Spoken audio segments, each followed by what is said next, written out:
Tumakbo ka na! Huwag kang lilingon! Parating na siya! Hindi kita iiwan dito, Rico. Papatayin ka niya. Bakit mo ipinagkakait sa nanay ang hapunan niya? Umalis ka na, sabi! Umalis ka na habang buo pa ang balat mo! Huli na ang lahat. Naamoy ko na siya. Gusto ko ang mukha niya. Makinis, sariwa, bagay sa koleksyon ko. Subukan mo lumapit. Isasama kita sa impyerno. Akin ang balat mo!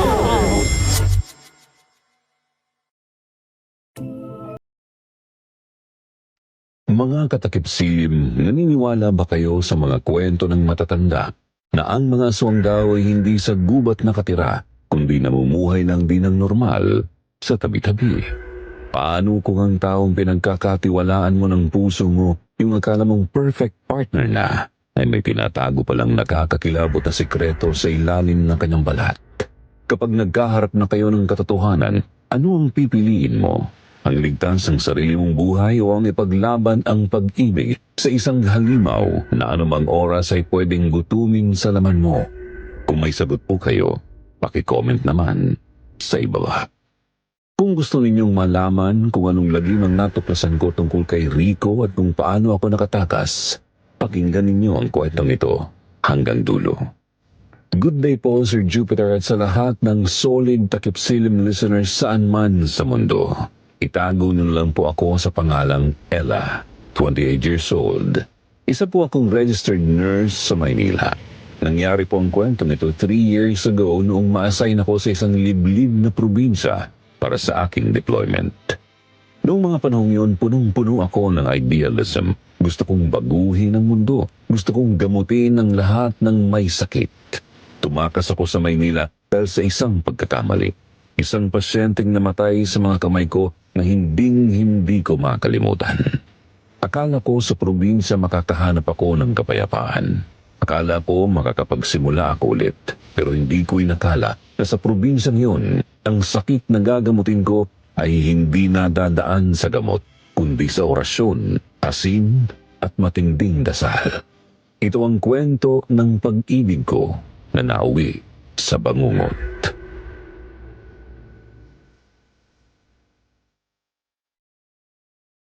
Hindi ko alam kung paano sisimulan ang pagkikwento sa inyo nang hindi nanginginig ang mga kamay ko.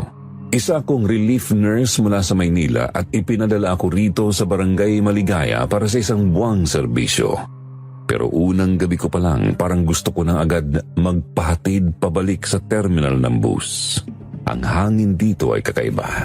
May amoy ng formalin na pilit itinatago ng napakatamis na bango ng bulaklak ng patay.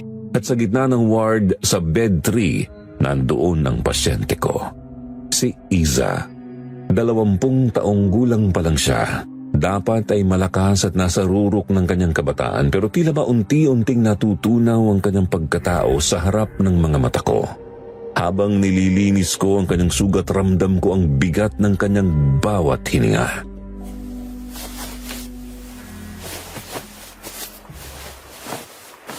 Konting tiis na lang, Isa. Alam ko mahirap pero kailangan ko linisin tong sugat mo para guminawa yung pakiramdam mo. Huwag ka malikot, ha?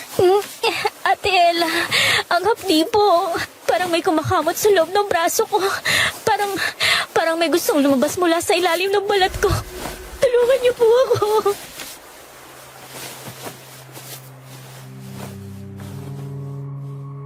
Nang tanggalin ko ang benda sa kanyang braso, napatidig ako at halos mapaatras. Ang nangingitim na balat ay hindi lang basta sugat, tila ba maluwag na tela ito na hindi na nakakabit sa kanyang mismong laman. Sa bawat paggalaw niya, humihiwalay ang epidermis, parang plastik na dahan-dahan at marahas na tinutuklap. Nakita ko ang mga ugat niyang pumipintig, pero may kasama itong pag-alon na hindi nanggagaling sa kanyang pulso.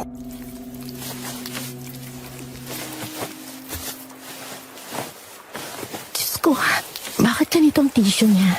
Bakit parang balat ng prutos na nabulok ang braso niya? Nurse Ella, pakiusap. Huwag mo nang pakialaman ng pasyente sa bed 3. Hayaan mo lang siya riyan. Kung ayaw mong mapahamak tayong dalawa. Ano bang sinasabi mo, Gigi? Nurse tayo rito. Obligasyon natin gamutin siya. Kita mo ba tong braso ni Isa? Namamatay ng laman niya. Kapag hindi natin to naagapan, kakalat ang infection sa buong katawan niya. Kailangan natin siyang i-transfer sa bayan ngayon din. Hindi mo naiintindihan dahil bago ka pa lang dito. Ang biling Doc Martin, hayaan lang ang bed 3. Hintayin si Kapitana Suling. Siya lang ang pwedeng humawak sa kanya. Magtiwala ka na lang sa akin. Manahimik ka. Ate Ella! Aray! Ninang! Tulong po! Parang hinihiwa ang braso ko!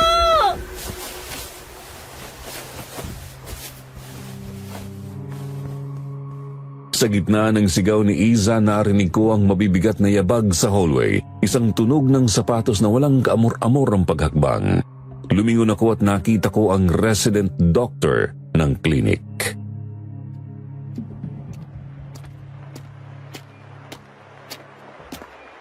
Nurse, ano na naman ba itong gulo? Sinabihan na kita kanina. Allergic reaction lang yan sa mga dumi sa gubat. Bakit ba napakatigas ng ulo mo at ayaw mong makinig sa utos? Doc, tingnan niyo ang braso ni Isa. 20 taong gulang na babae ito pero ang balat niya ay parang papel na natutuklap ng kusa. Hindi to simpleng allergy, Doc. May gumagalaw sa ilalim ng balat niya. Kitang-kita kong pag-alon. Wala akong nakikitang kakaiba. Masyado ka lang sigurong stress sa paglipat mo rito sa probinsya. Huwag mong ipilit ang siyensya mo sa amin. Alam namin ang ginagawa namin sa Maligaya. Ang kailangan ni Isa ay ang lunas ng kanyang ninang. Doc, doktor kayo. May sinumpaan kayong tungkulin. Nakakita niyo ebidensya ng necrosis pero hinahayaan niyo lang pasyente? Paano niya nasisikmura ito? Ang tungkulin ko ay panatilihin ang kaayusan sa klinik na ito. At ang kaayusan ay nakasalalay sa pasya ni Kapitana. Kaya bumalik ka na sa ginagawa mo at huwag nang magtanong.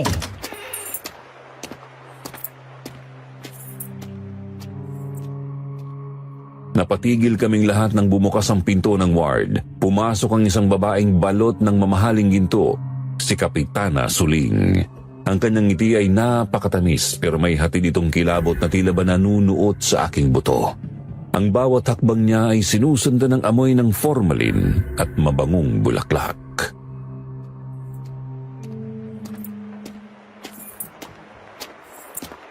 Magandang gabi sa inyong lahat. Mukhang mainit ang pagtanggap niyo sa ating bagong nurse. Rinig ko ang pagtatalo niyo hanggang sa kalsada. Masyado yata kayong tensyonado. Kapitana Sulig, pasensya na po. Naninibago lang po itong si Nurse Ella sa mga kaso natin dito. Hindi niya pa alam ang kalakaran sa ating baryo. Iha, sa Maligaya, hindi lahat ng sakit ay nakukuha sa gamot o sa operasyon. Minsan, kailangan mo lang ng milagro. Kumusta ang inaanak kong si Isa? Handa ka na ba sa langis mo, anak? Opo, Ninang. Pakiusap po. Ang hapdi na po talaga. Parang tinutuklap ng malat ka sa katawan ko. Kapitana, kailangan niya ng antibiotic. Bilang nurse, babalaan ko kayo. Seryosong impeksyong ito. Baka mauwi to sa sepsis kung hindi natin gagamutin ng tama. Langis lang ito, Iha.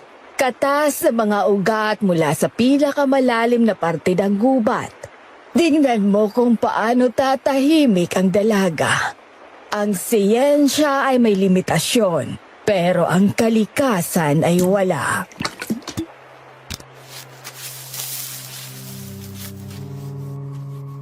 Pinanood ko siya habang ipinapahid ang malapot na itim na likido sa braso ni Iza. Habang papalapit siya, ang amoy ng formalin ay lalong tumapang pero nakapagtataka. Pagdampi ng langis, biglang humupa ang pamamaga. Ang nangingitim na balat ay tila ba naghilom ng kusa sa harap ng mga mata ko. Ang mga parasites na nakita kong gumagalaw ay tila natahimik.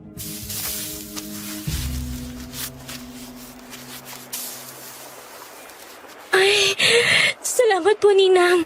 Nawala ng hapdi. Napakalamig po sa pakiramdam. Parang bago na ulit ang braso ko. Paano? Doc, nakita niyo yun? Imposible ang bilis ng reaksyon niyo sa kahit anong gamot. Anong meron sa langis na yan? Sabi sa'yo minsan mas magaling ang luma kaysa sa bago. Huwag ka ng maraming tanong, nurse. Ella, baka ang susunod na itanong mo ay kung bakit masarap ang karne rito sa amin tuwing may fiesta.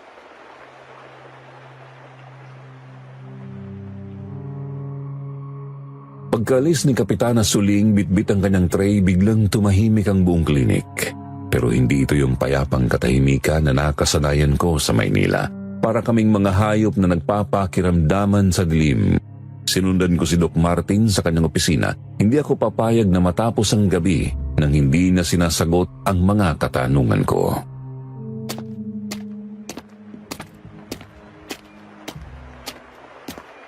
Doc, tasa na si Isa. Bakit bigla siya inilabas ng mga tanod pagkatapos pahira ng langis? Hindi pa siya stable para lumakad o umuwi. Wala man lang discharge papers? Nurse Ella, masyado ka lang maraming tanong para sa isang taong bago pa nang dito. Akala mo ba, kontrolado mo lang lahat dahil lang may degree ka mula sa malaking universidad? Hindi ito tungkol sa degree, Doc. Buhay ng taong pinag-uusapan natin. 20 taon pa lang si Isa. Paano kung may side effect ang itim na langis na yon? Amoy formalin yun, Doc. Pang-imbasa mo yun, hindi pang gamot. Kung gusto mong magtagal dito sa Maligaya, nang buo ang balat mo, matuto kang manahimik at gawin lang ang inuutos sa'yo. Umuwi ka na sa kwartos mo. Para sa ikabubuti mo yan, Ella. Huwag mong piliting buksan ang mga pintong hindi mo kayang isara.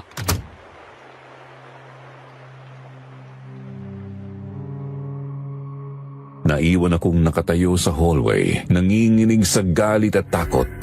May mali talaga sa lugar na ito. Sa bawat sulok, parang may mga matang nakamasid sa akin. Ang bawat anino ay tila ba gumagalaw.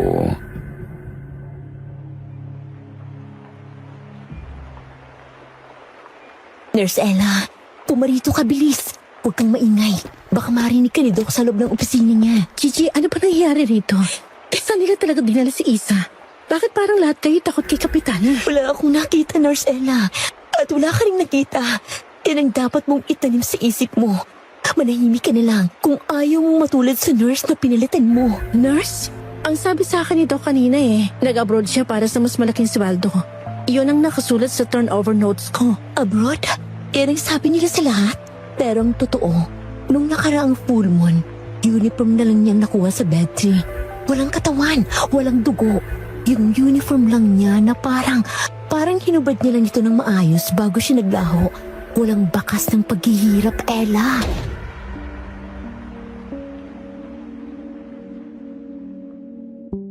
Napatalon ako sa gulat nang may humampas sa bintana.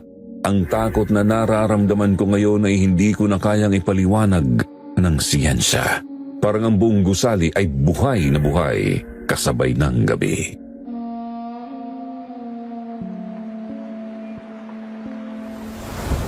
Oh, Diyos ko.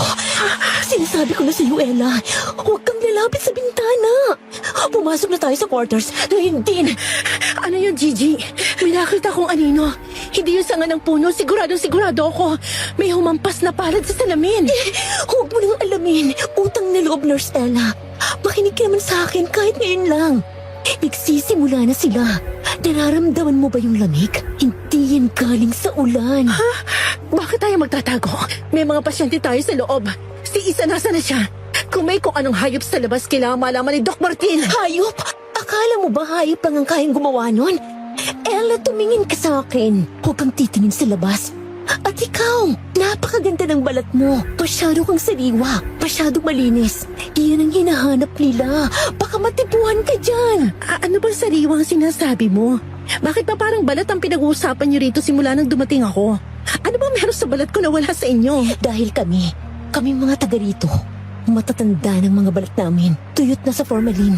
Pero ikaw, galing ka sa Maynila. Ang dugo mo, ang bawat hibla ng collagen mo, buhay na buhay. Para kang handaan sa gitna ng mga nagugutom. Collagen? Collagen ang kailangan nila? Ano ba sila mga cosmetic surgeons na naging halimaw? Gigi, hindi na nakakatawa to Sana nga biro lang to, Ella. Pero narinig mo ba yung kalmot? Hindi yan titigil hanggat hindi sila nakakatikim ng bago. Pakiusap, pumasok na tayo. Baka bukas wala na rin matira sa mukha mo kung magmamatigas ka pa rito. Kung gusto nilang balat ko, dumaan muna sila sa akin. Pero bago yon, sasabihin mo sa akin, ano ba talaga sila? Tao ba sila? Basta dalian mo na, Ella. Parang awa mo na. Sa bawat sinasabi mo, Gigi, lalong bumibigat ang hangin eh. Hindi ko alam kung mababaliw na ba ako o kailangan ko nang maniwala sa mga bagay na dati sa pelikula ko lang napapanood.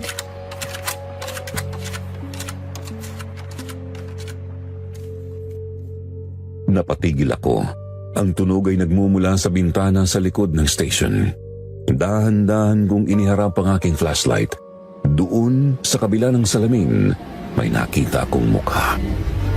Isang mukha na walang balat. Puro hilaw na muscle at puting ugat ang nakikita ko. Ang kanyang mga mata ay nanlilisik, tila ba naghahanap ng butas para makapasok. Anong nilalang yan? Sa isang iglap naglaho ang nilalang nang magbukas ang ilaw sa hallway. Doon ko nakita si Doc Martin, nakatayo sa dulo, malamig ang tingin sa akin.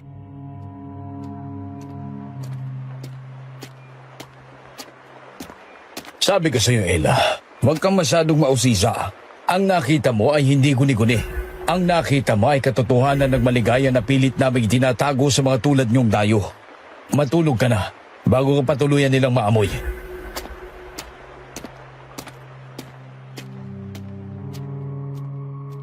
Hindi ako nakinig kay Doc. Sa halip na matulog, bumalik ako sa bed 3 habang hindi nakatingin si Doc Martin. Gusto kong makita kung may naiwan si Iza na pwedeng magsilbing ebidensya. Ang amoy ng formalin ay lalong tumatapang sa parting ito ng ward. Tila ba nandito pa rin ang presensya ni Kapitana.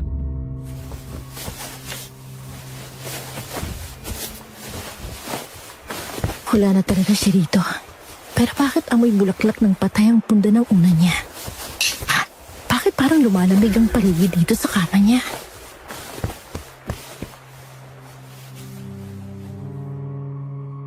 Kinapa ko ang ilalim ng unan. Wala akong nahanap na gamot pero may napansin akong maliit na patak ng itim na langis sa sahig, malapit sa paanan ng kama. Kumuha ako ng cotton bud mula sa aking bulsa at pasimple itong isinawsaw sa malapot na likido. Itinago ko ito sa loob ng isang maliit na vial.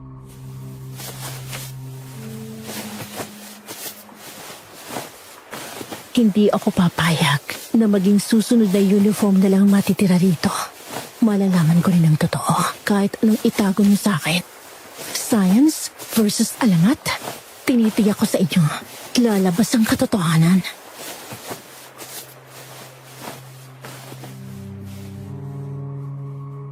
Sa gabing yon, habang nakahiga ako sa quarters at nakatitig sa kisame, na-realize ko na hindi lang ulan ang naririnig ko. May mga kaluskos sa bubungan. Mga kaluskos na parang mga kuko na dahan-dahang gumagapang. Ang Maligaya ay hindi lang isang baryo, isa itong bitag at kaming mga bago rito, kami ang pain. Hindi ako makapikit. Ang bawat tunog sa labas ng aking pinto ay nagiging banta. Inilabas ko ang aking microscope na palihim kong dinala mula sa Maynila. Kailangan kong suriin ang itim na langis na yon. Kung totoo ang sinasabi ni Gigi, hindi ito simpleng gamot.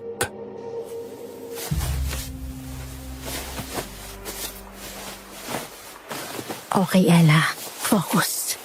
Tingnan natin kung anong sikretong tinatago mo, Kapitana Sunny. Isang patak lang. Ayan.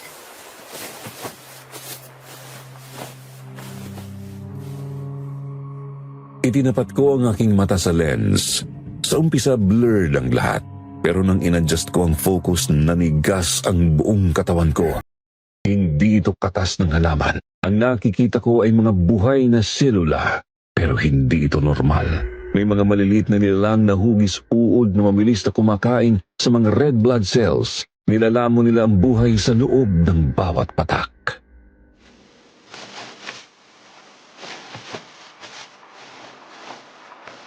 Diyos ko.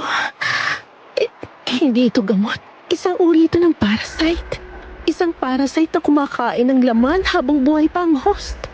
At ang langis, dugo ito ng tao. Purong dugo ng tao na hinaluan ng preservatives.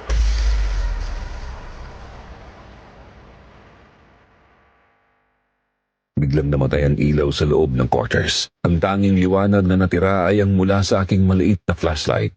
Sa kabilang kama narinig ko ang pagbangon ni Gigi.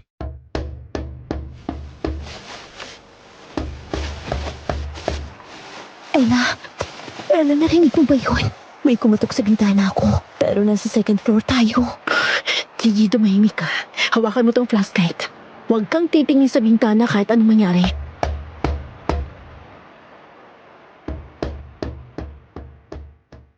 Alam ko kung bakit amoy formalin ng buong baryo. Hindi nila ginagamot ang mga tao. Pinipreserba nila ang mga ito para sa isang bagay na mas matindi pa sa kamatayan.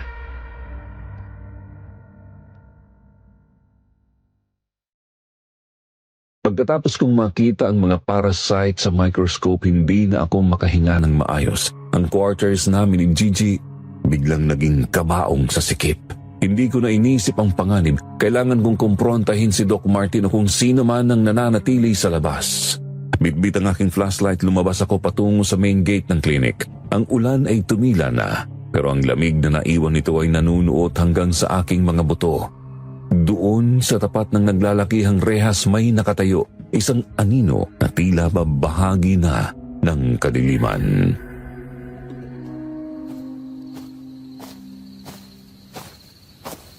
Sino yan? Kung balak mong manakot, nagkakamali ka ng tinatarget.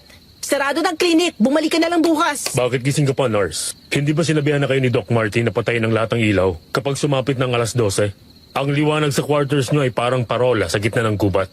Nakakaakit ang mga bagay na hindi nyo gustong makita. Ibaba mo nga yung flashlight mo. Sino ka ba para utusan kami sa sarili naming quarters? At anong parola? Microscope lang gamit ko.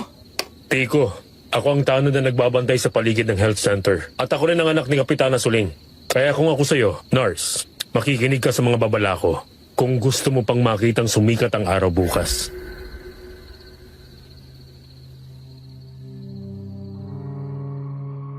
Sa ilalim ng liwanag ng aking sariling flashlight, tumambad sa akin ang mukha niya. Si Rico.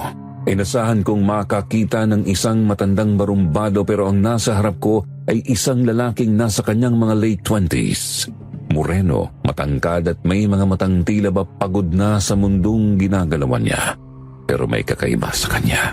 Ang kanyang balat ay tila ba sobrang kinis, parang porselana na hindi natural para sa isang lalaking nagtatrabaho sa labas.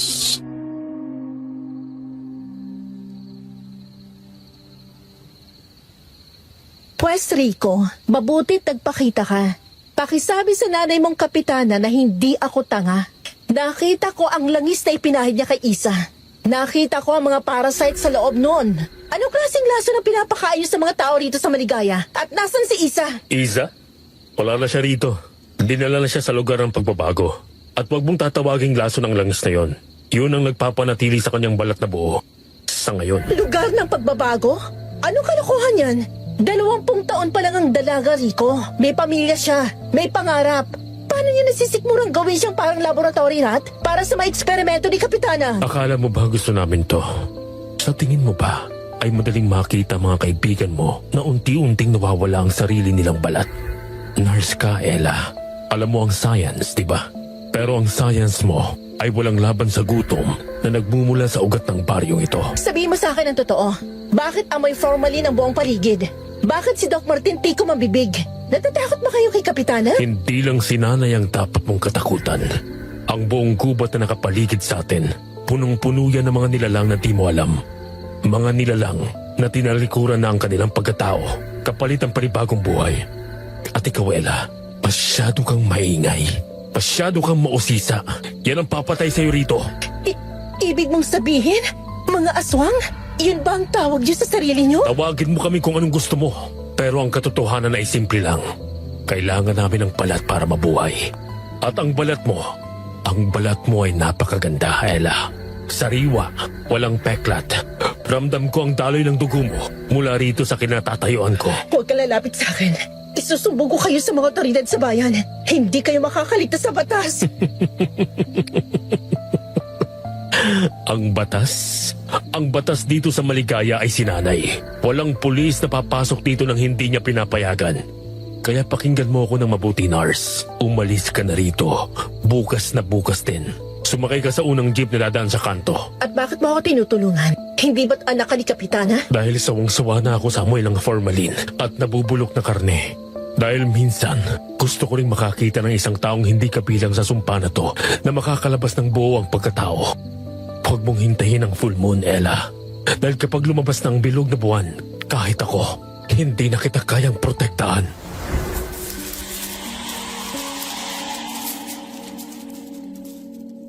Biglang umihip ang isang napakalakas na hangin na tila ba may dalang bulong. Narinig ko ang kaluskos na mga dahon sa likuran ni Rico. May kung anong gumalaw na anino, mabilis, maliksi at nakakatakot.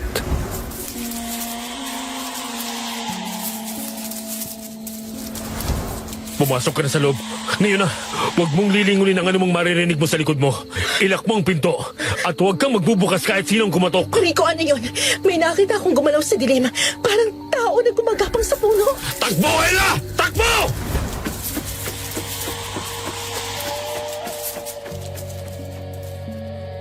Tumakbo ako nang hindi lumilingon. Bawat takbang ko sa hallway ay tila ba hinahabol ako ng libo-libong kuko. Pagpasok ko sa quarters, agad kong nilakang pinto at isinandal ang likod ko rito. Ang puso ko ay parang sasabog sa bilis ng tibok. Sa kabilang kama nakita ko si Gigi na nakaupo, nakabalot ng kumot at umiiyak ng tahimik.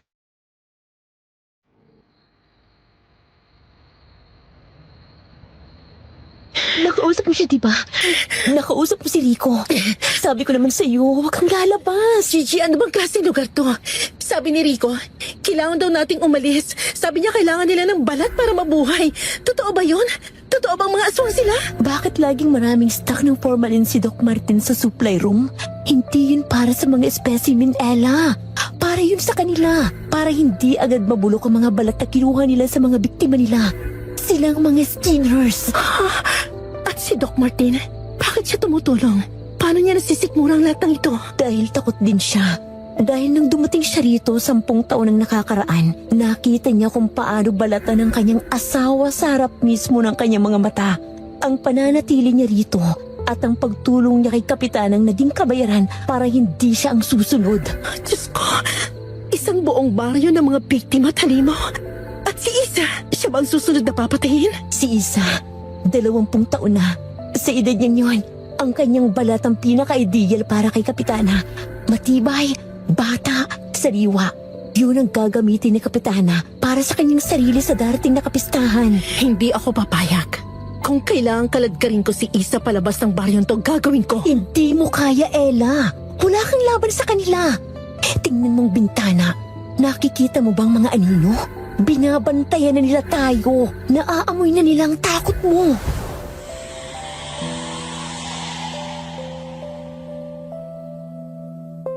Lumingon ako sa bintana. Sa kabila ng dilim may nakita akong mga matang kumikinang. Dilaw parang sa pusa, pero ang laki ay sa tao. Nakakapit sila sa labas ng salamin na tila ba tinitingnan kung kailan ako tuluyang bibigay.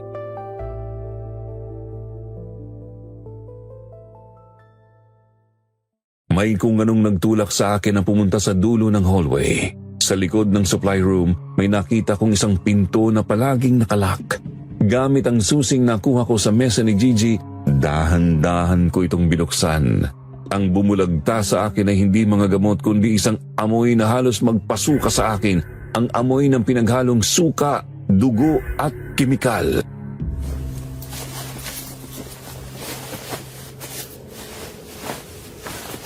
Ano to? Bakit may mga dambuhan ng garapon dito sa ilalim?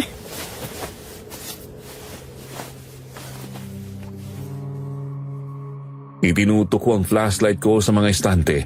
Doon nakita ko ang mga koleksyon ni Kapitana Suling. Hindi ito mga lamang loob. Ang bawat garapon ay naglalaman ng mga balat ng tao, buo mula ulo hanggang paa na nakababad sa kulay itim na langis.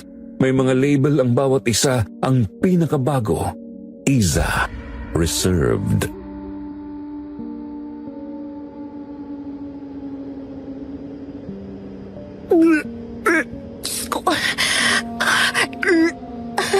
Ang balat nila, nakasabit dito na parang jacket sa hanger. Paano nila nagagawa ng ganito kalinis? Tinatawag yan na whole body playing, Nurse Ella. Doc Martin, Isang sining ni tanging ang Skinner lang ang nakakaalam. bakit kayo na dito? Bakit niyo ito hinahayaang mangyari? Akala mo ba ay madali para sa akin na makita ang mga kasamahan ko na nagiging display dito?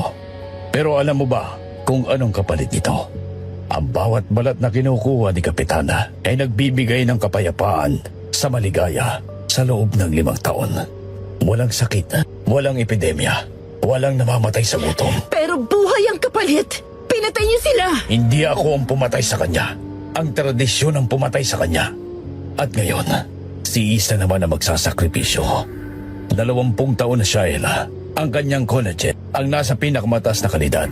Kung hindi natin ibibigay ang balat niya kay Kapitana, ang gutom ni Kapitana ang lalamon sa buong baryo. Ikaw ba? Handa ka bang makitang mamatay ang lahat dito dahil lang sa awa mo sa isang tao? Hindi ako naniniwala sa logic niyo, Doc.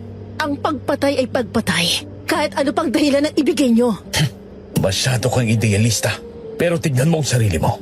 Sa bawat minutong nananatili ka rito, ang amoy ng formalin sa basement na ito ay nanunuot sa iyong baga. Alam mo ba kung anong ginagawa nun? Pinapatay nun ang pagkatao mo habang pinipreserba ang balat mo.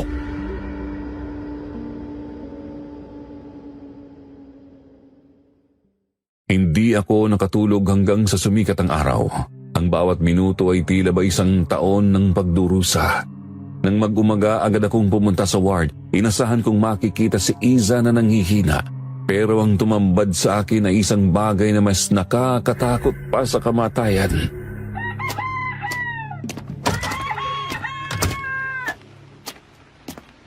Isa? Bakit nakatayo ka na? Magandang umaga po, Nurse Ella.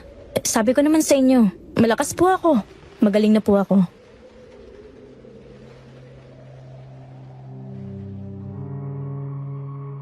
Nakaupo si Iza sa kama, suot ang kanyang hospital gown. Pero may kakaiba sa kanya.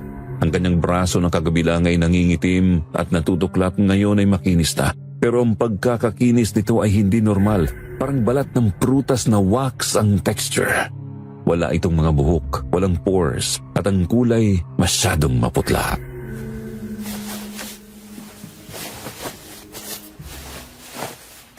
Wala ka ng lagnat. Pero bakit ang lamig mo pa rin?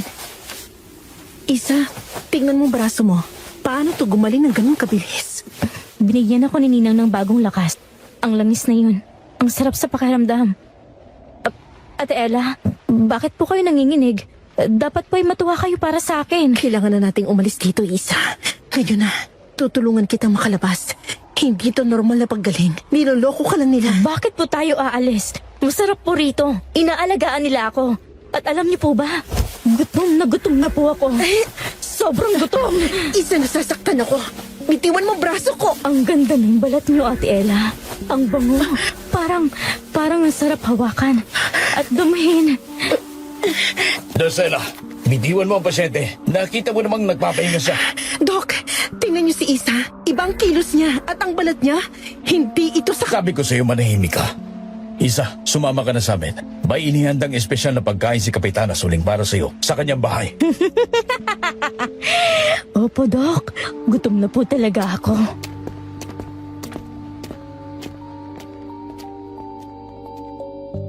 Pinanood ko sila na maglakad palabas. Si Iza, na halos kasing edad ko lang, ay naglalakad na parang isang manika na hinihila ng mga tali. Lumingon siya sa akin bago lumabas ng pinto at sa kanyang mga mata, nakita ko ang isang bagay na hindi ko kailanman malilimutan. Ang kanyang mga pupil ay unti-unti nang nagiging dilaw.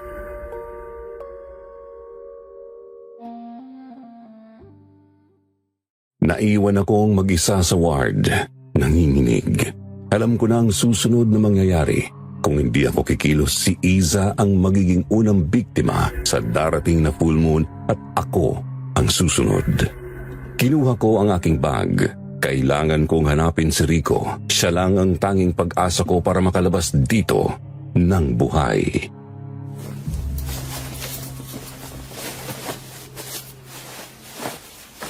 Hindi ako papayag.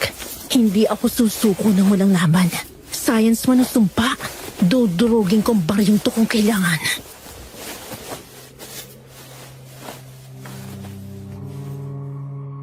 Hinihingal ako habang inilalagay ang aking mga gamit sa bag. Alam ko na ang sikreto ng basement. Alam ko na ang balak nila kay Isa. Pero bago ako makalabas, hinarangan ako ni Gigi. Ang kanyang mga mata ay namumula sa kakaiyak.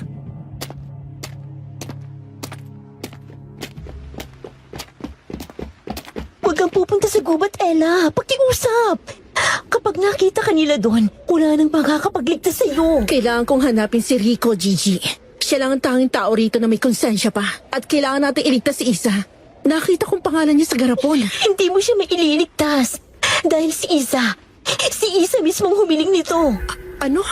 Anong sinasabi mo? Ang pamilya ni Isa ay baon sa utang kay Kapitana. Ang tanging paraan para mabuhay ang mga kapatid niya ay ang ibenta ang kanyang balat. Yun ang dahilan kung bakit hindi siya lumalaban. Yun ang dahilan kung bakit tinanggap niyang langis. Ang bawat Skinner dito sa Maligaya ay may kwento ng pagsasakripisyo. Kahit si Rico, Ella. Pagsasakripisyo? Ang tawag doon exploitation.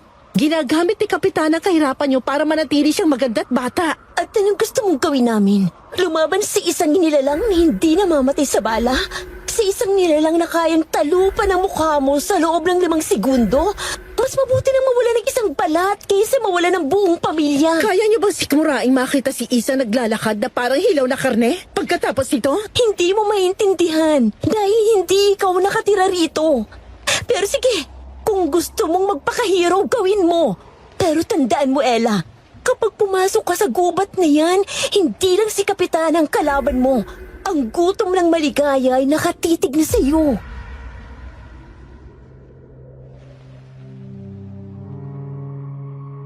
Hindi ko na hinintay na lumubog ang araw. Alam ko na kapag sumapit ang dilim, ang barangay Maligaya ay nagiging isang malaking bitag na walang labasan. Bitbit ang aking bag na puno ng mga kemikal na kinuha ko sa supply room, lumabas ako sa likod ng health center. Nakita ko si Rico na mabilis na naglalakad patungo sa masukal na bahagi ng gubat. May dala siyang malaking sako na tila ba may mabigat na laman. Hindi ko alam kung saan ako kumukuha ng lakas ng loob pero sinundan ko siya. Ang bawat hakbang ko ay puno ng pag-iingat, pilit na hindi gumagawa ng ingay sa ibabaw ng mga tuyong sanga.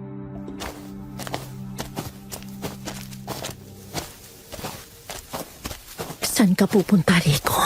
Ano yung dala mo? Siguraduhin mo lang na hindi mo ako dadalhin sa kamatayan ko.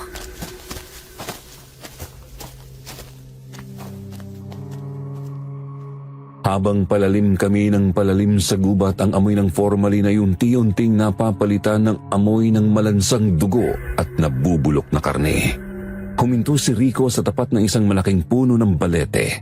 Ang mga ugat nito ay parang mga dambuhalang galamay na nakabaon sa lupa. Ibinaba niya ang sako at doon ko nakita ang paggalaw nito.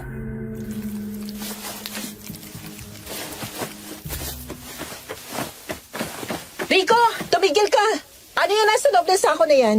Si Isa ba yan? Narcela, anong ginagawa mo rito? Di ba sinabi ko na sa'yo na sumakay ka na sa jeep paalis ng baryo? Bakit ba napakatigas ng ulo mo? Hindi ako aalis hanggat hindi mo sinasabi sa akin ang totoo. Nakita ko si Isa kanina sa ward, Rico. Iba na siya. Ang balat niya, ang mga mata niya. Anong ginawa niya sa kanya? At yung sako na yan, ano yan? Hinaan mong boses mo. May mga scout si nanay sa paligid. Kung marinig ka nila, hindi na kita maililigtas. Basura lang to, Ella. Mga tira-tirang balat na hindi na kailangan. Itatapon ko lang to sa bangin. Tira-tirang balat? Diyos ko, Rico, tao ang mga yan. Paano mo nasisikmura itapon sila na parang basura lang? Ikaw bang gumagawa nito? Ikaw bang nagtatapyas sa kanila? Hindi ako ang mamamatay tao rito. Ginagawa ko lang ang tungkulin ko para hindi magkagulo sa baryo. Kung hindi ko itatapon ng mga to, ang amoy nito ang hihila sa mga Skinner na mas gutom pa kaysa kay nanay. Skinner, sabi mo kagabi kailangan niya ng balat para mabuhay. Pero si Isa, 20 taon pa lang siya. Bakit siyang pinili? Bakit kailangan siyang maging biktima? Dahil ang balat ng isang 20 anyos na babae ang pinakamatibay, Ella. Mas sariwa ang collagen. Mas mabilis kumapit sa laman ng mga tulad namin. Si Isa ay hindi lang basta biktima. Ginagawa siyang sisidlan ni nanay para sa kanyang sarili. Balak niyang kunin ang balat ni Isa para magamit niya sa susunod na 10 taon. Gagamitin niyang balat ni Isa? Ibig mo sabihin, papatayin niyang inaanak niya para lang magmukhang bata? Napaka-demonyo niyo! Sabi ko sa'yo, hindi ako kabilang sa kanila. Ipinanganak lang akong anak niya. Pero hindi ko matatanggap ang ginagawa niya. Rico, sandali lang. Bakit mo ito ginagawa? Sabi mo anak ka ni Kapitana, bakit mo ako tinutulungan? Bakit mo itinatay ang buhay mo para sa isang estrangerang tulad ko? Dahil nung makita kita sa klinik, nakita kong sarili ko 10 taon nang nakakalipas. Bago ako naging ganito, bago nila ako binigyan ng bagong anyo. Anong ibig mo sabihin? Ipinanganak ka naman ganito, di ba? Sabi mo, balat ito ng iba. Hindi. Tao ako, Ella. Isang ordinaryong batang mahilig maglaro sa ulan. Pero nung magkasakit ako, ang nanay ko, si Kapitana Suling, akala ko gagamutin ako. Pero nung magising ako, iba na ang kulay ng balat ko. Iba na ang nararamdaman ko. Ang lamig. Ang lamig na hindi nawawala kahit magbilad ako sa araw. Ibig mo sabihin, si Kapitana Suling, siya ang pumatay sa pagkatao mo? Pinatay niya ang bata sa loob ko para magkaroon siya ng isang tanod na hindi napapagod. Isang anak na susunod sa lahat ng utos niya. Pero nung makita kitang nag-aalaga kay Isa, naramdaman ko ulit yung init. Yung init ng isang nurse na totoong may pakialam. Ella, ayokong mawala yun sa mundo. Maraming salamat, Rico. Hahanapan kita ng lunas sa Manila. Pangako yan. Wala nang lunas para sa mga tulad ko, Ella. Ang tanging lunas na lang ay ang mamatay ng may dangal. Kaya nga pinapaalis kita, Ella. Dahil sa full moon, pagkatapos ni Isa, ikaw nang susunod. Ang balat ng isang babaeng taga-syudad na kasing ganda mo, yan ang pinaka-premyo sa kapistahan bukas. Hindi. Hindi ako papayag. May dala ako lason, Rico. Kumuha ako ng purong formaldehyde at acid sa klinik. Kung ang mga skinner ay raw muscle sa ilalim ng balat, ang mga chemical na tong susunog sa kanila. Tutulungan mo ako. Itatambang natin sila bago pa nila makuha si Isa. Acid? Formalin? Akala mo ba sapat na yan? Ang mga skinner ay mabilis, Ella. Bago mo pa mabuksan ang bote na yan, natanggal na nila ang mga kamay mo. Eh di turuan mo ako. Sabihin mo sa akin kung anong kahinaan nila. May puso pa ba sila? Humihinga ba sila? O baka naman kailangan lang silang tagtarin. Ang puso namin ay nasa ilalim ng kaliwang bahagi ng tadyang. Pero napakaliit nito. Ang tanging paraan para mapatay ang isang skinner ay ang patigasin ang kanyang laman bago siya makapag-regenerate. Ang formalin mo, baka uubra yan kung may babaon mo to diretso sa puso. Pero kailangan mo ng pagkakataon. Namin? Sabi mo kanina nila. Bakit ngayon namin ang gamit mo? Rico, sumagot ka. Isa ka rin ba sa kanila? Pakiramdaman mo ang kamay ko, Ella. Malamig, diba? Kahit gaano kainit ang panahon, ang balat ko ay parang yelo. Dahil ang suot ko ngayon ay hindi ang balat na ipinanganak sa akin. 7 taon nang nakakalipas nung kinuha ni nanay ang original kong balat dahil nasira ito sa apoy. Simula noon, nabubuhay ako sa balat ng iba. Diyos ko, pati sarili mong balat kinuha niya? Anong klaseng ina siya? Isang ina na gustong manatiling perpekto ang kanyang pamilya. Kaya't pakiusap, Ella. Bago pa mawala ang huling bahagi ng pagkatao ko, umalis ka na. Ayokong makita kang nakahiga sa mesa ni nanay. Ayokong makita ang balat mo na isasabit sa likod ng pintuan namin. Tumahimik ka. Nandito na sila. Ano yun, Rico? May nakita ko anino sa itaas. Huwag kang gagalaw. Huwag kang hihinga. Scout yan ni nanay. Naghahanap sila ng handa para sa ritual mamayang gabi. Napapikit ako ng mariin. Ramdam ko ang lamig ng katawan ni Rico na nakadikit sa akin. Sa tapat namin sa kabilang bahagi ng puno, may bumaba mula sa itaas. Isang nilalang na tila ba tao pero ang bawat galaw ay parang gagamba. Wala siyang suot na damit at ang kanyang balat, Diyos ko, ang balat niya ay nakalaylay, parang suot na basahan na sobrang laki. Naamoy ko ang kanyang hininga, amoy bulok na karne. Rico, ano yun? Bakit gano'n ang itsura niya? Yan ang isang skinner na hindi naagapan ng pagkakabit ng balat. Nabubulok na ang kanyang suot, kaya kailangan niyang kumuha ng bago. At naamoy niya tayo. Naamoy niyang takot mo, Ella.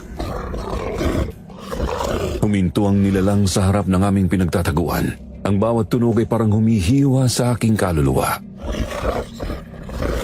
Huwag kang hihinga para hindi ka niya maramdaman.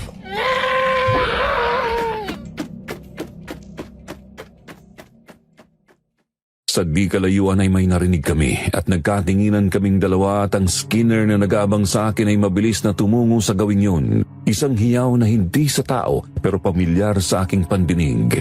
Sinundan namin ang tunog hanggang sa marating namin ang isang maliit na kuweba. Sa loob, nakita ko si Isa. 20 taong gulang pa lang siya pero ang kanyang katawan ay tila ba gumanda.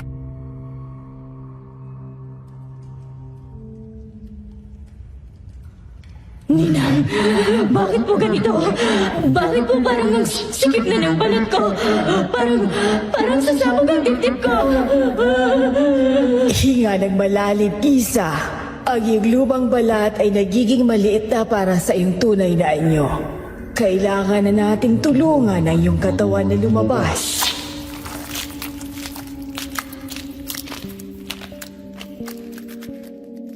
Nakita ko ang mga kamay ni Kapitana Suling at ang kanyang mga kuko ay nagsimulang humaba. Nagiging parang mga matatalas na scalpel. Dahan-dahan niyang itinusok ang isa sa kuko niya sa batok ni Isa.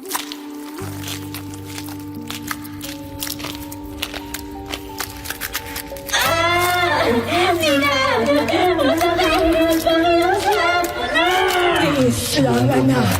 Isipin mo ang iyong pamilya. Isipin mo ang kagandahang idudulot mo sa akin.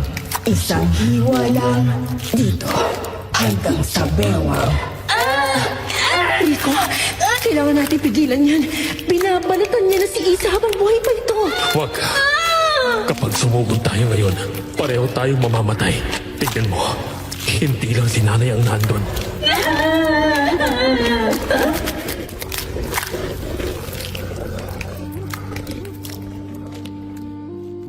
Sa mga anino ng kuweba, lumitaw ang iba pang mga nilalang, mga Skinner na walang balat. Nakapalibot kay Isa, naghihintay ng mga tira-tirang laman na itatapon ni Kapitana. Sila ang pamilya na sinasabi ni Rico. Mga taong tinalikuran na ang liwanag para sa walang hanggang gutom.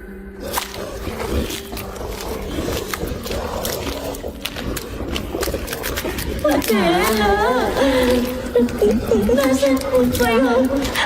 Tulungan niyo po.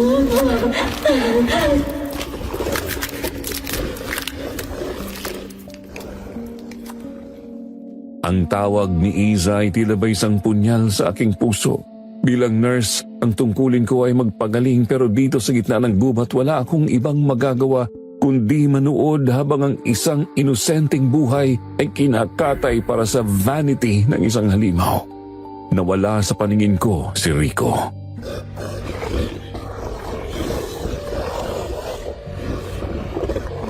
Nagsisimula na sila. Takbo! Takbo, Ella! Nakarating ako sa klinik na hirap sa pagakbang at kulang na lang gumapang ako sa sahig. Mabilis kong nilak ang pinto nang makapasok ako. Nanginginig ang buong katawan ko sa takot. Ang gubat na yun may mga nilalang na hindi ko akalaing totoo at hindi lang sila basta kwentong alamat. Totoo pala talaga sila. At si Rico, iniligtas niya ako laban sa kanila. Gigi! Gigi, nasan ka? Kailangan natin maganda. Nandiyan na sila. Niela, saan ka ba galing? Kanina pa may kumakatok sa bintana. At si Isa, kinuha na siya ni Kapitana Suling. Dinala siya sa bahay niya sa kabilang kalsada. Alam ko na, Gigi. Alam ko na kung anong mangyayari sa kanya. Maglabas ka ng lahat ng bote ng alcohol at lason dito. Hindi tayo papayag na matapos ng gabi na hindi lumalaban. Anong gagawin natin? Papatayin nila tayo, Ella! Hindi! Kung mauuna tayong pumatay sa kanila.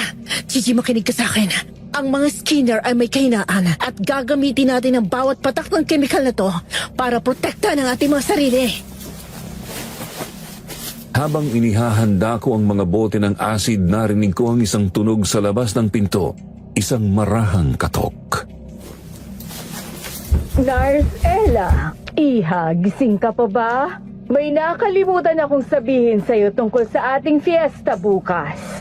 Buksan mo ang pinto. May dala akong espesyal na pagkain para sa'yo. Huwag kang magbubukas, Gigi. Manatili ka sa likod ko. Nakatayo ako sa likod ng pinto, hawak ang isang bote ng purong formaldehyde. Ang kabilang kamay ko ay nanginginig habang nakahawak sa braso ni Gigi. Sa labas, ang boses ni Kapitana Suling ay napakakalmado. Pero alam ko ang nasa likod ng boses na yon. Alam ko na ang kanyang pakay.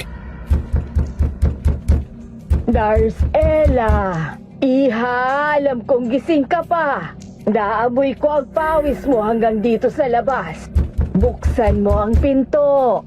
May dala akong mainit na sabaw para sa inyo ni Gigi. Masama ang nagpapalipas ng gutom sa ganitong oras. Hindi kami gutom, Kapitana. At masama rin ang bubulabog ng mga taong nagpapahinga. Bumalik na lang kayo bukas sa umaga kung may kailangan kayo. Bukas ng umaga. Masyado nagmatagal yon, Iha.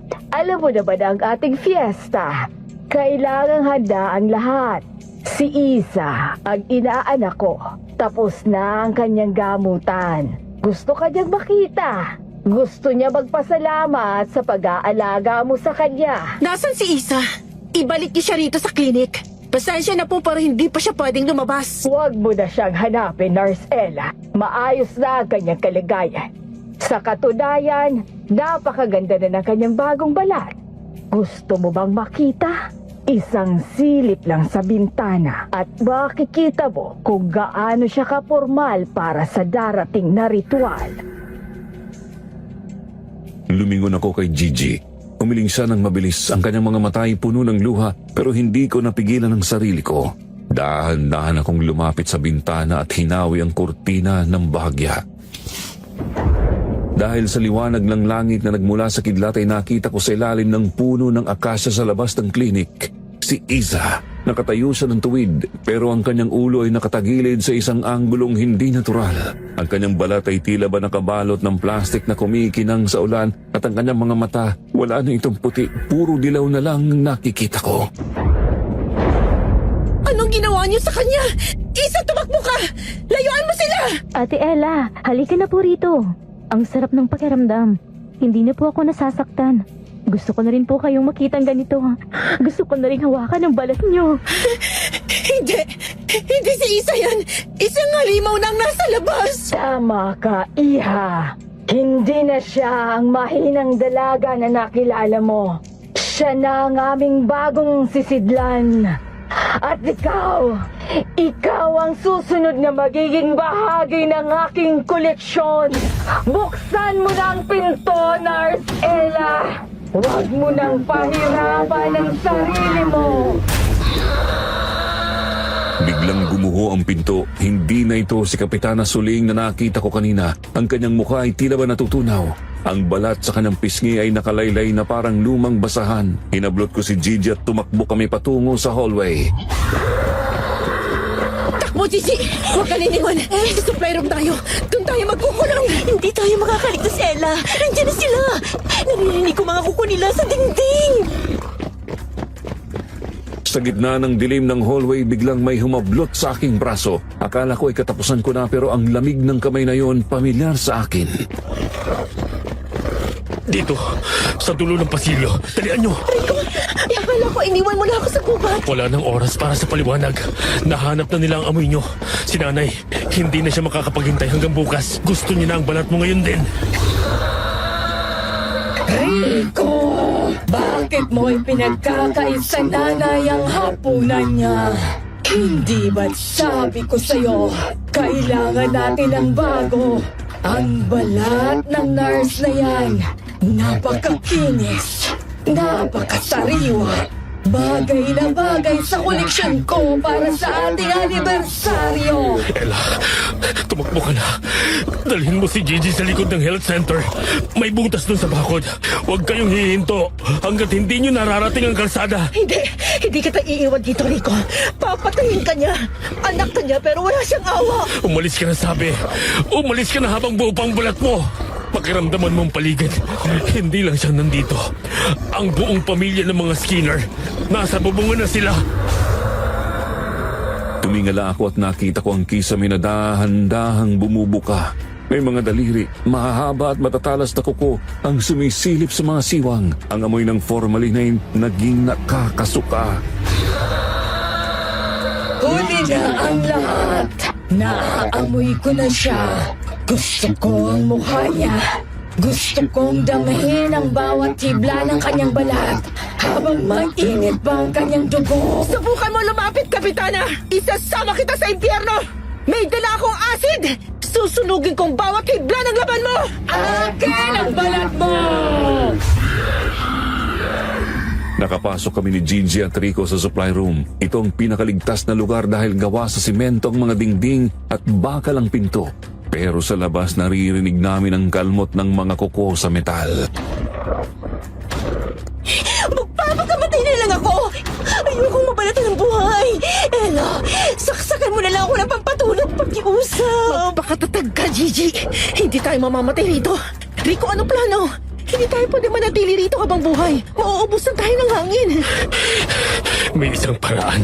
Ang mga skinner, ang balat nila ay sensitibo sa matatapang na kemikal. Kaya kami gumagamit ng formalin ay para patigasin ang tissue. Pero ang acid ay tutunawin ng pandikit na humahawak sa balat namin sa aming laman. Ibig mong sabihin, kung matatapunan ko si Kapitana ng purong noriatic acid o formaldehyde, matutuklap ang balat niya ng kusa? Higit pa ron, dahil wala siyang sariling balat sa ilalim. Ang hangin mismong susunog sa kanyang hilaw na laman. Magiging parang abo siya sa loob ng ilang minuto. Pero kailangan niyo siyang tamaan ng direkta sa mukha at dibdib. Gagawin ko. Gigi, tulungan mo akong i-mix itong mga bote. Kailangan natin ng mas matapang na konsentrasyon. Matapang ka talaga, nurse. Sayang at sa ganitong parang tayo nagkakilala. Kung hindi lang ako ganito, baka naisayaw pa kita sa plaza. Magagawa mo pa yun, Rico. Pagkatapos ito, aalis tayong lahat dito. Dadalhin kita sa Manila. May mga doktor doon na makakatulong sa'yo. Hindi na, Ella. Ang balat ko, nararamdaman ko ng pagkasira nito. Ang sumpa ni nanay ay nasa dugo ko na. Ang magagawa ko na lang ngayon ay siguraduhin makakaalis ka ng buo.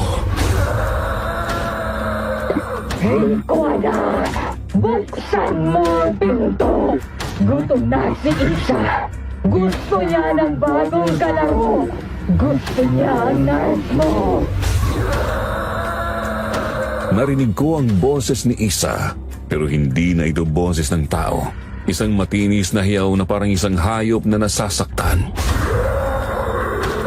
Ate Ella! Halika! Halika na! Masarap pong bagong balat. Hindi na po mainit. Halika na! Handa na mga bote. Sa bilang ng 3, bubuksan natin ang pinto. Rico, kailangan mo siyang hawakan para hindi siya makaiwas. Gagawin ko kahit ito na ang huling magawa ko bilang tao. Nakatitig ako sa bakal na pinto na dahan-dahang nayuyukot sa bawat hampas mula sa labas. Ramdam ko ang lamig ng pawis na dumadaloy sa aking likod. Hawak ko ang 2 bote ng pinaghalong muriatic acid at formaldehyde. Ang aking huling sandata laban sa mga halimaw na walang balat. Sa tabi ko, si Rico ay nakahanda na. Ang kanyang mga mata ay puno ng determinasyong pumatay o mamatay. Rico, sigurado ka ba rito? Kapag binuksan natin ang pinto, wala na tong balikan. Wala na tayong ibang pagpipilian, Ella.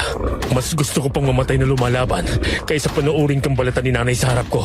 Sa bilang ng 3. 1, 2, 3!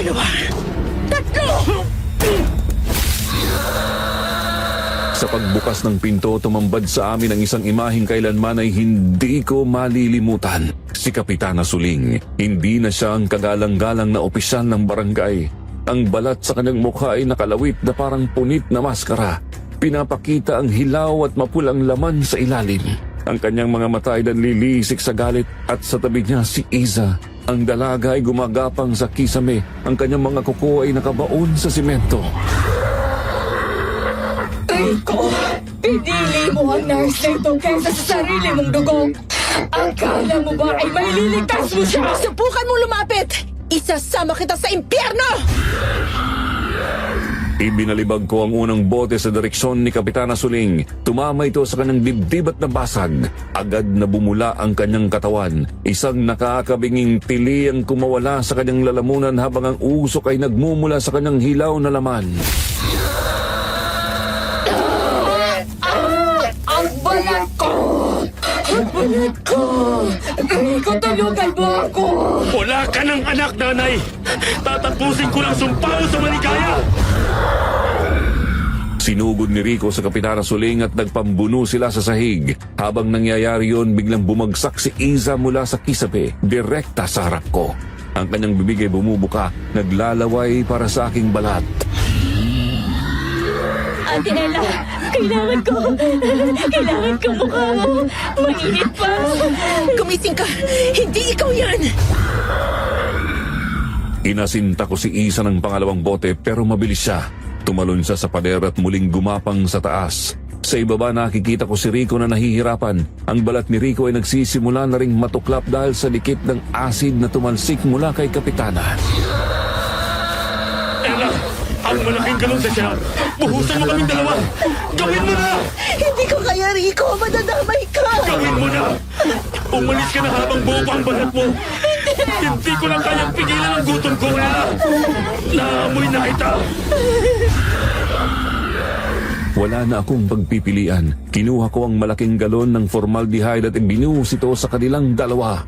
Ang tili ni Rico at Kapitana Suling ay nagsama, bumuo ng isang nakapangingilabot na koro ng kamatayan.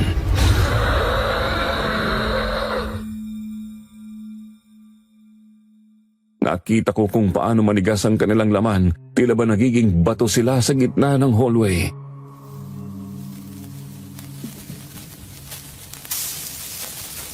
Uli na ang lahat! Naamoy ko na ang kapatid ko, Rico! Huwag kang pipitin! Ina! Paglagas na! Ayoko na po maging ganito!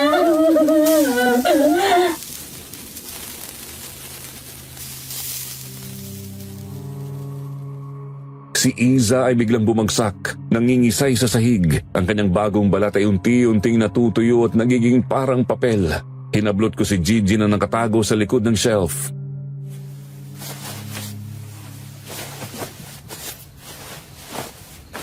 Gigi, tara na! Habang wala pa ibang mga Skinner! Pero si Rico, si Doc Martin, paano sila? Wala na tayong magagawa para sa kanila. Takbo!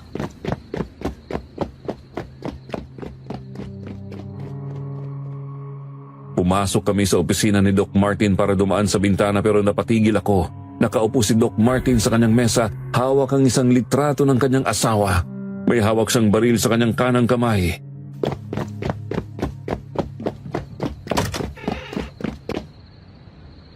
Tapos na, Ella. Wala nang maligaya.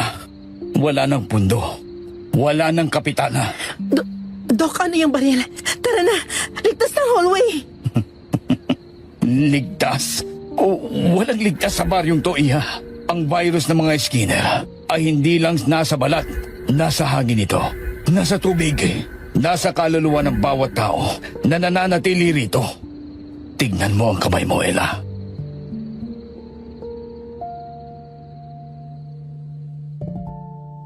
Tiningnan ko ang mga kamay ko. Nanlaki ang mga mata ko. Ang aking mga kuko. Nagsisimula na rin silang maging madilaw. At ang balat sa aking mga daliri ay tila ba lumuluwag ng bahagya.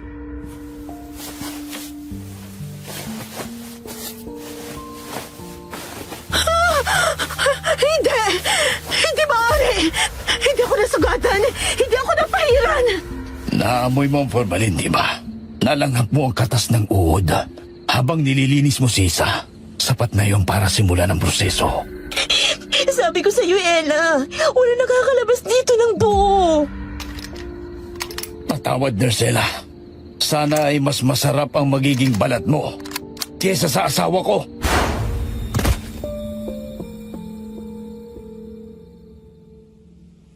Hindi ko na inisip ang sinabi ni Doc Martin. Hinila ko si Gigi palabas ng opisina. Ang dilim ay unti-unti nang napapalitan ng liwanag ng umaga.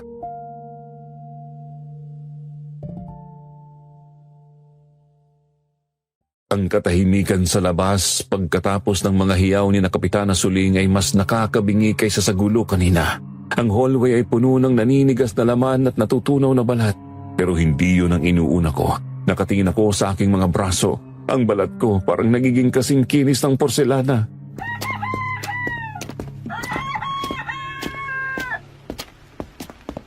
Nurse Ella, bakit mo tinititikin ang mga kamay mo? May sugat ka ba? Napahiran ka ba ng dugo nila? Hindi ko alam, Gigi. Pero nararamdaman kong init sa ilalim ng balat ko. Parang may gustong kumawala. Sabihin mo sa akin ang totoo, Gigi. Ano pang hindi niyo sinasabi tungkol sa sumpa ng mga Skinner? Sapat ba talagang malanghap ang formalin para mahawa? Sabi ni Doc Martin noon, ang mga Skinner ay hindi lang basta nilalang. Ang kanilang dugo ay may dalang pinhi. Kapag ang isang tao ay nakaranas sa matinding takot sa piling nila, Bumubukas sa mga pores ang ating balat. Doon pumapasok ang amoy. Ang mga parasite na nasa hangin. Bakit ganyan mo lang sinabi? Bakit hinayaan niya ako lumapit kay Isa? 20 taon na siya, Gigi. Mas mabilis ang sirkulasyon ng dugo niya. Mas mabilis kumalat ang parasite. Dahil akala ko'y malakas ka. Akala ko hindi ka tatablan dahil taga-Maynila ka. Pero tingnan mo, ang mga mata mo, Ella. Nagsisimula na maging madilaw ang paligid ng iyong mga pupil. Hindi ito maaari. Science ang pinunta ko rito. Medisinang dala ko. Paano ang isang tulad ko'y magiging biktima ng isang alamat na hindi ko man lang pinaniwalaan sa umpisa?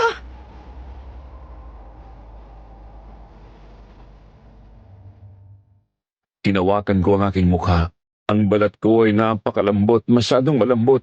Nang pinisil ko ang aking pisngi, hindi ito bumalik agad sa dati. Naiwan ang marka ng aking mga daliri na tila ba gawa sa clay ang aking mukha.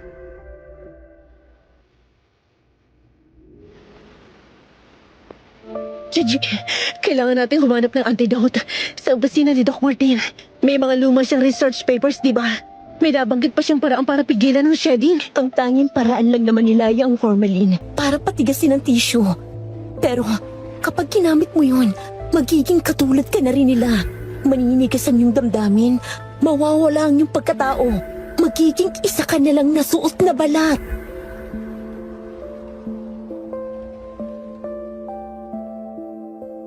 Parang isang museum ng kilabot ang paligid. Sa gitna nakita ko ang dalawang figura na magkayakap. Si Rico at sa Kapitana Suling. Nanigas na sila. Ang acid at formaldehyde ay ginawa silang parang mga rebultong gawa sa hilaw na karne at simento. Ang mukha ni Rico ay nakatingin sa akin. Ang huling sulyap ng pag-asa ay nananatili sa kanyang mga matang naging bato na.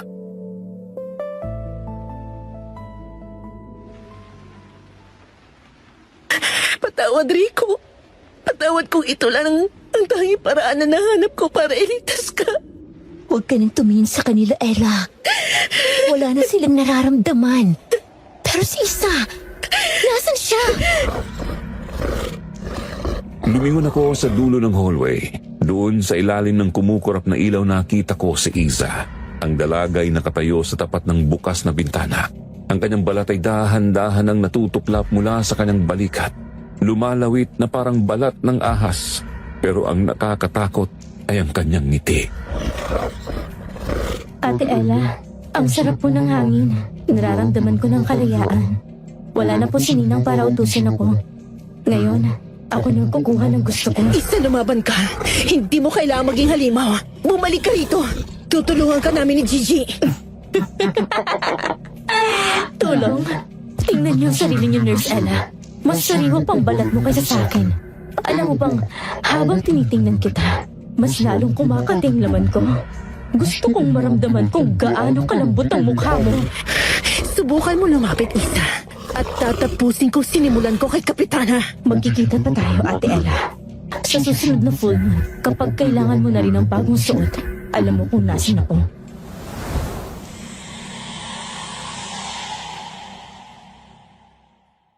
Naglaho si Isa sa gitna ng kagubatan. Ang bilis niya ay hindi pang tao. Naiwan kaming dalawa ni Gigi sa gitna ng mga bangkay. Ang bawat segundo ay tinabalalong nagpapabigat sa aking katawan. Ang pangangati sa aking lieg ay nagsisimula na. Isang matinding kati na parang may libo-libong langgam na gumagapang sa ilalim ng aking balat. Pumasok kami sa opisina ni Doc Martin. Ang amoy ng pulbura mula sa kanyang pagpapakamatay ay nananatili pa rin sa hangin.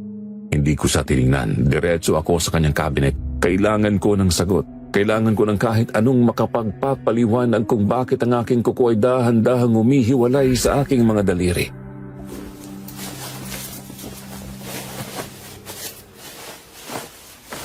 Nasaan na yun? Sabi ni Gigi may mga research dito.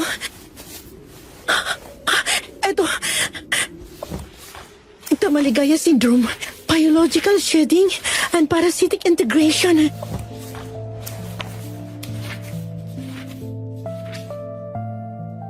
Binasa ko ang mga sulat ni Doc Martin. Nakasaad doon ang katotohanan. Ang mga Skinner ay hindi sumpa. Isa itong uri ng mutated parasite na kumakapit sa nervous system. Ang tanging paraan para mabuhay ang host ay ang kumuha ng bagong balat bawat 10 taon dahil natutunaw ng parasite ang orihinal na tissue.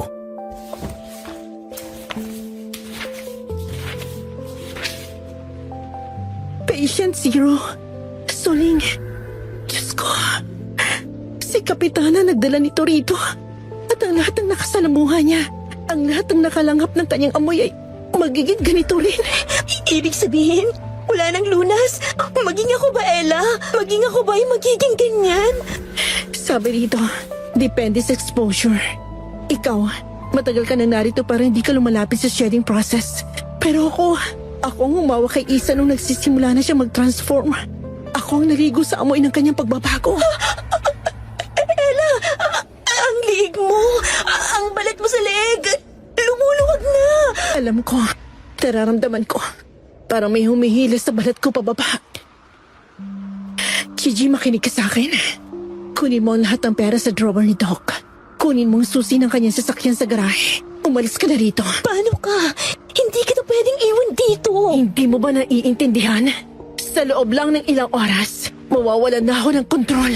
Ang gutom na nararamdaman ni Isa, nararamdaman ko na rin. Ayokong ikaw ang maging unang biktima ko.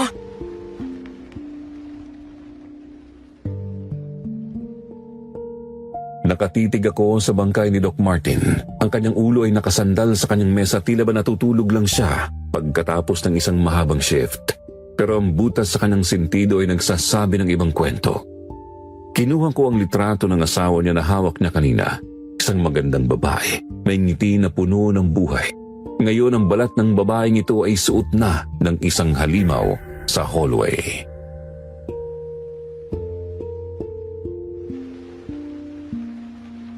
Doc, bakit hindi kayo lumaban?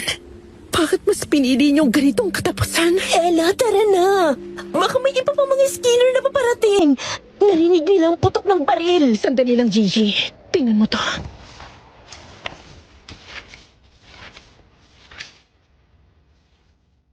May isang maliit na notebook sa ilalim ng kanyang kamay. Binuksan ko ito. May nakasulat. Kung sino man ang makakabasa nito, huwag kayong lilingon. Ang maligaya ay hindi nagpapatawad. Ang tanging paraan para matalo sila ay ang sunugin ang bawat hibla ng kanilang koleksyon.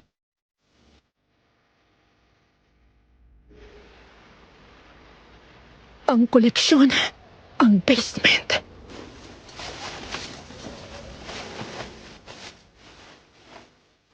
Kinuha ko ang lighter sa mesa ni Doc. Itinapon ko ang lahat ng alkohol at mga kemikal sa loob ng opisina.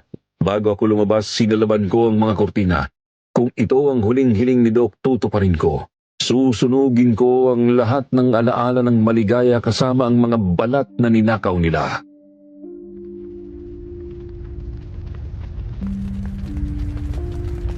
Paalam, Doc Martin.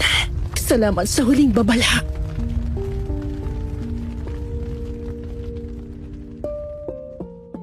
Pinilit ko si Gigi na magmaneho. Nakaupo ako sa backseat, balot na balot ng jacket at scarf kahit na mainit ang panahon. Ang bawat pagtama ng damit sa aking balat ay nagbibigay ng matinding hapdi para akong sinusunog ng buhay.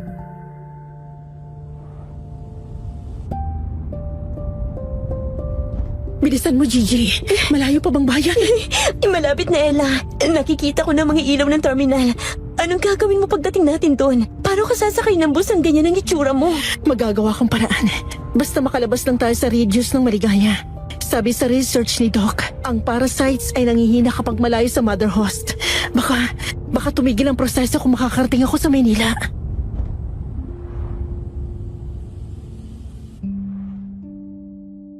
Pero sa loob-loob ko alam kong nagsisinungaling ako. Nararamdaman ko ang pagpintig sa aking batok. Nararamdaman ko ang galaw ng mga uod sa loob ng aking dugo. Hindi sila nanghihina. Mas lalo silang nagagalit sa paglayo ko. Nakatingin ako sa labas ng bintana habang dahan-dahang nilalamon ng distansya ang arko ng barangay Maligaya. Ang sikat ng araw ay sumisilip na sa mga bundok. Nagbibigay ng peking pag-asa sa isang mundong iniwan ko ng duguan. Sa loob ng bus, ang lahat ay tila ba normal. May isang alay na yakap ang kanyang bayong, isang lalaking naka-headset na mahimbing ang tulog, at isang bata sa kamilang row na payapang sumususo sa kanyang bote. Walang sino man sa kanila ang may kamalay-malay na sa tabi nila sa upuang ginalalagyan ko ay may isang halimaw na pilit itinatago ang kanyang pangil.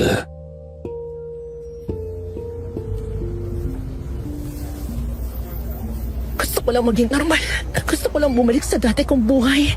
Na ang tanging inaalala ko ay ang shift ko sa ospital at ang traffic sa EDSA. Pero bakit ang bigat ng katawan ko? Bakit parang ang sikip ng suot kong balat?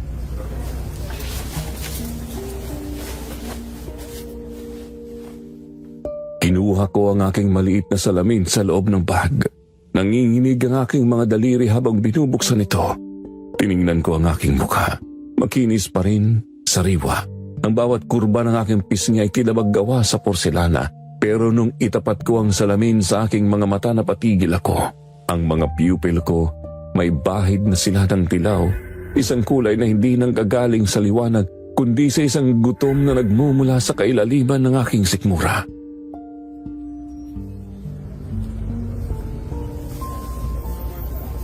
Kapitana Soling was right. Minsan, mas magaling ang luma kaysa sa bago.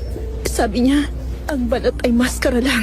Isang tela na kailangang palitan kapag kupas na. Bakit nararamdaman ko ang pagpintig sa ilalim ng aking batok? Bakit parang may mga uod na nagsisimulang maghabi ng bagong sarili sa loob ko?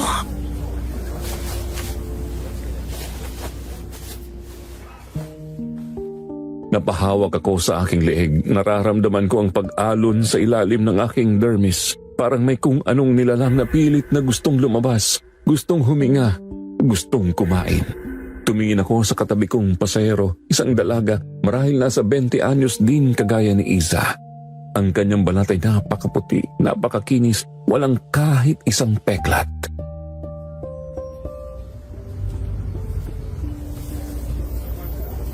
Napakaganda ng kanyang balat. Masyadong sariwa. Kung haplosin ko ang kanyang pisngi, marahil ay madaling itong matutuklap. Isang hiwa lang, mula batok hanggang baywang. At magkakaroon ako ng bagong suot para sa susunod na full moon. Hindi. Ano tong iniisip ko? Tawa ko, nurse ako. Tungkulin ko magligtas, hindi ang pumatay.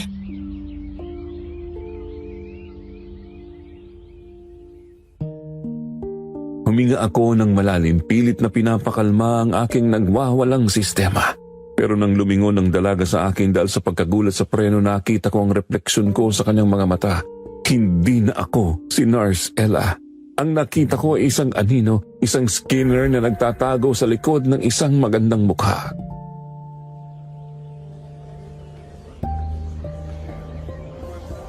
Wala na si Rico para pigilan ako. Wala na si Doc Martin para balsamuhin ang aking konsensya. Ngayon, kailangan ko na rin matutong mabuhay sa paraang itinuro ni Kapitana.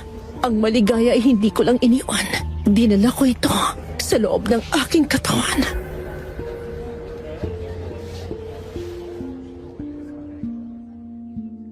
Tiningnan ko ang kalsada na papasok na sa lungsod. Ang mga ilaw ng Maynila ay tila ba naghihintay sa akin. Isang malaking gubat na puno ng mga sariwang balat. Napangiti ako ng bahagya. Isang ngiti na hindi na umaabot sa aking mga mata.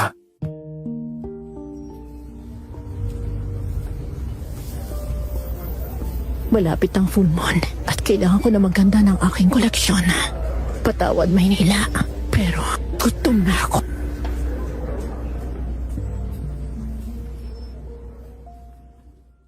Isang linggo ang nakalipas simula nang lisanin ko ang maligaya.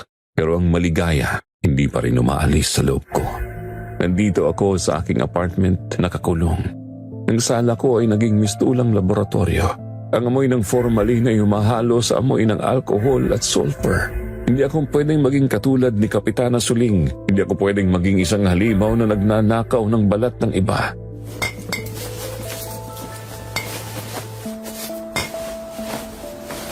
Hindi ako papayag. Nurse ako. Alam ko ang biology ng mga parasite na to. Kung kaya silang patigasin ng formalin, kaya ko rin silang patayin gamit ang tamang konsentrasyon ng acid at sulfur.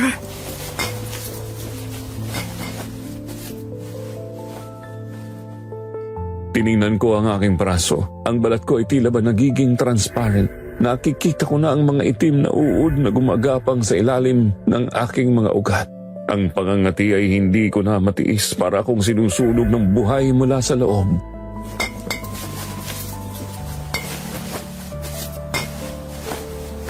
Focus, Ella.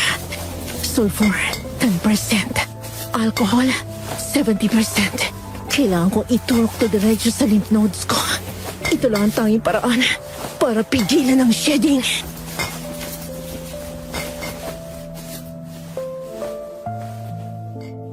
Hinubad ko ang aking robe. Sa harap ng malaking salamin, nakita ko ang aking likod. Ang zipper-like slit sa aking batok ay bumukas na ng 3 pulgada. Ang hilaw na rosas na laman ay sumisilip na. Nakakasuka, nakakatakot.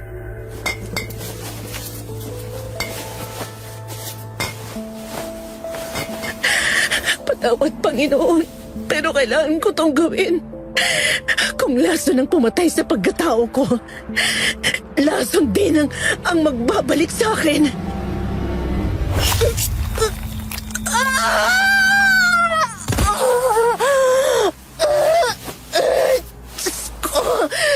Ang hapdi!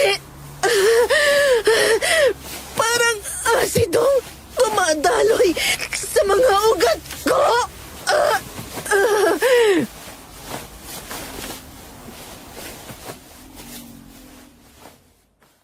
Bumagsak ako sa sahig. Ang bawat kalamnan ko ay kumirot, pero sa gitna ng hapdi may nakita akong himala. Ang mga itim na uod sa ilalim ng balat ko, nagsimula silang mamatay. Nakita ko silang naninigas at natunaw sa loob ng aking mga ugat. Ang zipper sa likod ko, dahan-dahan itong nagsara.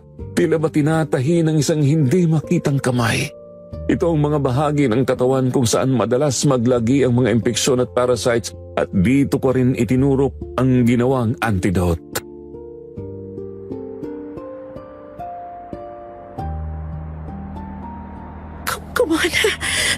Gumana ang antidote. Ang pangangati, nawawala na. Pero alam ko hindi ito permanente. Ang parasites ay bahagi na ng DNA ko. Kailangan ko magturok nito linggo-linggo hanggang sa maubos ang balat ko sa kakatusok.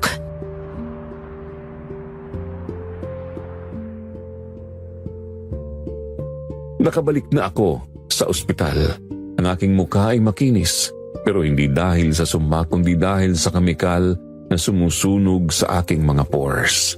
Ang bawat hakbang ko ay may kasamang hapdi, pero mas gusto ko na ito kaysa sa maging halimaw. Lumapit ako sa isang pasyente na mahimbing na natutulog.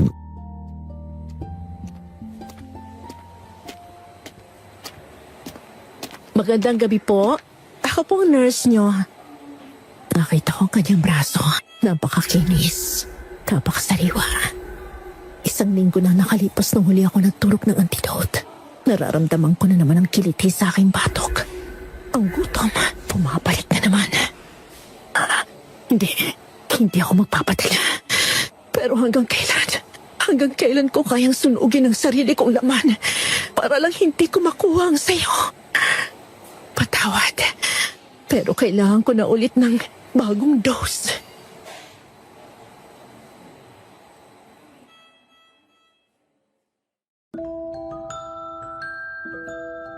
Sa patuloy na paggawa ng paraan para gamutin ang sarili ko, unti-unti natutunan kong labanan ang sumpa. Saglit akong tumigil sa serbisyo bilang nurse para ilayo ang sarili sa tukso. Pinagtunan ko po ng pansin ang paggamot sa sarili ko. Makalipas ang halos kalahating taon sa walang patid na pagsubok, naubos ang sumpa sa loob ng katawan kong sinusubukang alisin ang pagkatao ko. Gayunpaman, sa mga naunang buwan, natakot akong lumabas ng bahay at makakita ng ibang tao sa takot na baka bumalik ang gutom na mahirap punan. Dahan-dahan kong sinubukan hanggang sa nakayanan ko. Nanalo ang siyensya sa akin. Ang karanasang yun ay habang buhay kong dadalhin, at natutunan kong hindi ka man makahanap ng ibang kakampi sa paligid mo. Mahalagang paniwalaan mo ang sarili mong kakayanan para magapi ang mga bagay na kinakatakutan mo. Kahit yun pa ay ang sarili mo. Hanggang dito na lamang po ang aking kwento at maraming salamat sa inyong pakikinig. Hanggang sa muli.